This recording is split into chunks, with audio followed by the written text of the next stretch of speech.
night means.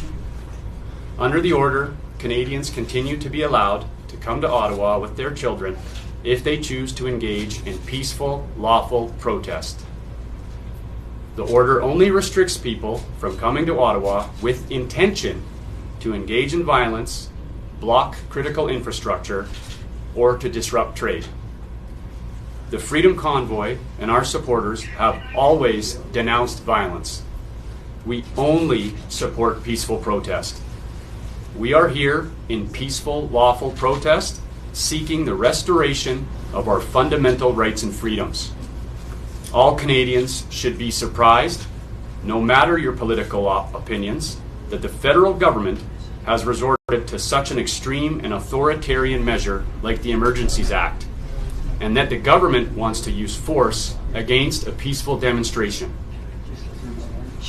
We are peaceful demonstrators, engaging in lawful advocacy, protest, and dissent.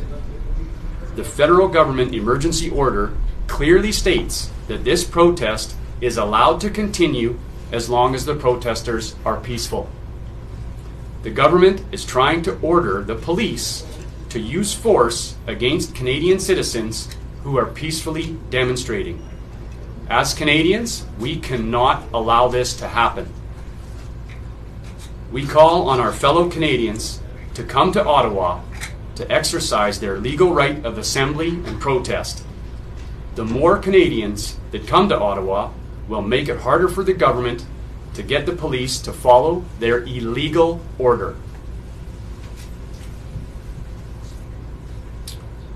I'm a former member of the Ontario Provincial Police, having served for 32 years of service. Following my service, I was issued a police exemplary service medal for that service. During the course of my investigation, I conducted over 5,000 different investigations and spent some time as a forensic investigator looking at evidence closely and submitting professional forensic reports in court. I've always been and continue to be loyal to the citizens of Canada. The right to peaceful protest is sacrosanct to our nation. If that principle is abandoned and it looks like the government is heading in that direction, the government will reveal itself as a true tyranny and it will lose all of the fraction of remaining credibility it has left. We are concerned that the government will order the police to use violence against the peaceful protesters. The greater number of Canadians having more Canadians here defending the Charter will prevent the police from carrying out the government orders.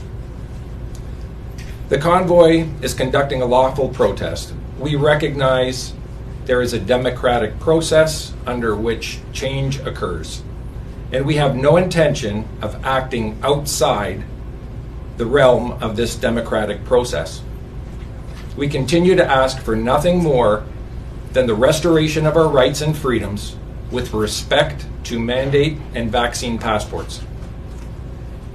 We cannot thank the officers on the ground enough for their help so far, and we hope that they will continue to work with us as we continue to express ourselves peacefully, respectfully, and within the limits of the law. My personal observations as boots on the ground here for the last week and a half has been nothing but love, kindness, friendliness. I have never met so many Canadians that love one another, that feel so patriotic and kind towards one another. English, French, black, white, Jews, Muslims, Christians, people of all walks of life in love like I have never seen before.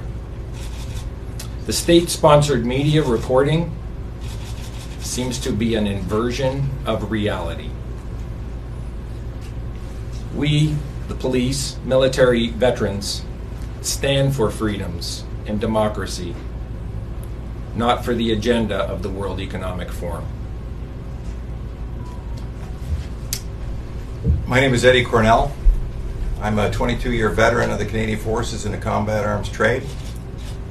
I'm speaking on behalf of veterans that have expressed grave concern for the direction our country seems to be going when you force your citizens to comply with orders that don't make sense.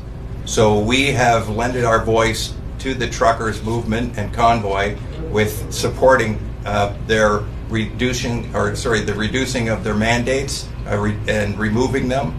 So the veterans also took down the gates at the monument, which was something that was very offensive to veterans across the nation, to have a monument that our soldiers in the past and our war dead surrounded by a gate. Very offensive. So the veterans took it upon themselves to remove those barriers and protect that monument for a 24-hour period each and every day. What I saw in the media, once that story was put out, was that they tore down the gates and desecrated the monument. That is totally not true. I request that all of you please tell the truth. Don't shape a narrative. Tell the truth. That's all we ask. So the veterans have come forward and stepped up and came here to support people that are standing up for the freedoms that we all know as a Canadian. And we know what's right and we know what's wrong. So I'm calling on all veterans to come lend your voice to this movement so that the rest of Canada can see that this is wrong and they have our support. In closing, I'd just like to say, anyone that can get here, whether it's a car or on foot, please come. Your country needs you, and we need your support. And we need the hearts and minds of everyone in Canada to lend your voice, to speak up and stand up, and to tell people that you know and people that are in positions of trust and in your political arena that this is wrong. And we're not standing for that.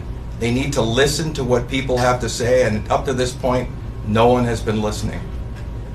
Thank you. We want to clarify what the new emergency proclamation issued last night means. Under the order, Canadians continue to be allowed